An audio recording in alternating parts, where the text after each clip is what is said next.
Friends, 1591 days of war between Russia and Ukraine.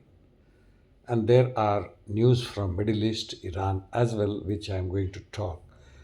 And today, probably in little detail.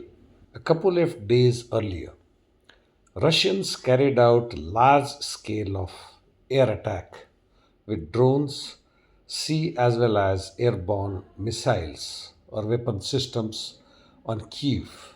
In background video you are watching the same, and this is circulating not only in Russian Federation but also among the Ukrainians, and of course there are large scale damages as well. Ukrainian armed forces too continuing its attacks deep inside the Russian Federation, which we call interdiction missions, especially with drones and also with missiles. And this goes from down south in Russia, which includes Crimea, and in several other parts, including Moscow and surrounding areas. Though the maximum number of them are being shot by Russian air defense, yet they are able to reach to several targets, especially energy sectors, including oil refineries, etc., as well as military bases.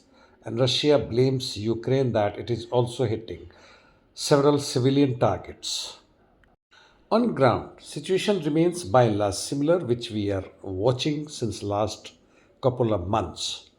In north, the Russian army is advancing and broadening its area of occupation or control in Sumy area, and rate continues per day 4 to 500 meters, which includes in more than 5 to 6 directions, and similar situation north of Kharkiv, that is in Volchansk direction, though here the rate of advance of Russian armed forces seems to be accelerating.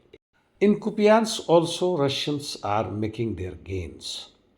And down below in Lyman, though Ukrainians are continuing their counter-offensive to retard or slow down Russian advance, but it is under severe threat and Russians are advancing. In eastern part of war zone, starting from Sloviansk, Russians are making gains and advancing towards Sloviansk as well as Kramatorsk. And as far as Konstantinovka is concerned, a week back or slightly more than that, I had predicted that it will fall soon. And Russian army has claimed that it has taken over Konstantinovka fully. In addition, Putin has claimed that his army has taken over 133 settlements this year, which is close to 3,000 square kilometer. That's huge. In south Dnipropetrovsk directions, Russians are making gains. But in western Zaporizhia, though Russians have by and large stopped Ukrainians' offensive momentum, nonetheless, the initiative remains still with the Ukrainians. There does not seem to be any peace in near future, which I have been repeating since long. And despite Lukashenko, president of Belarus, having moved all over, close as allies, like in Moscow meeting Putin, in Beijing meeting Xi, and then in North Korea, returning back, there doesn't seem to be any change in tactics or strategy as far as Putin's army is concerned. He seems to be satisfied with the progress.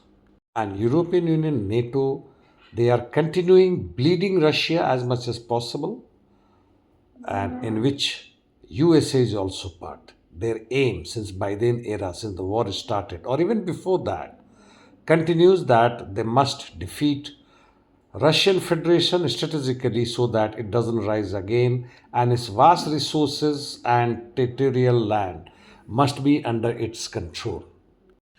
Coming to Middle East, yesterday there was last rituals carried out for assassinated Ayatollah Khamenei.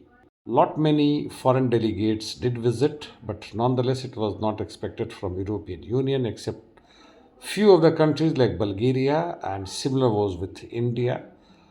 Representatives were sent, Indian Prime Minister did not go because that would have really angered its very close allies or its bosses, that is Zionist regime and American imperialist regime.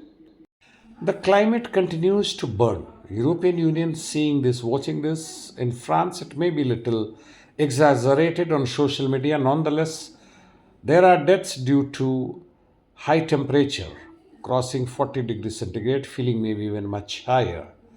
And this is a clear sign for the people of the world, as the capitalist class, the bourgeoisie will never understand that Earth is under extreme danger, heading to no point return.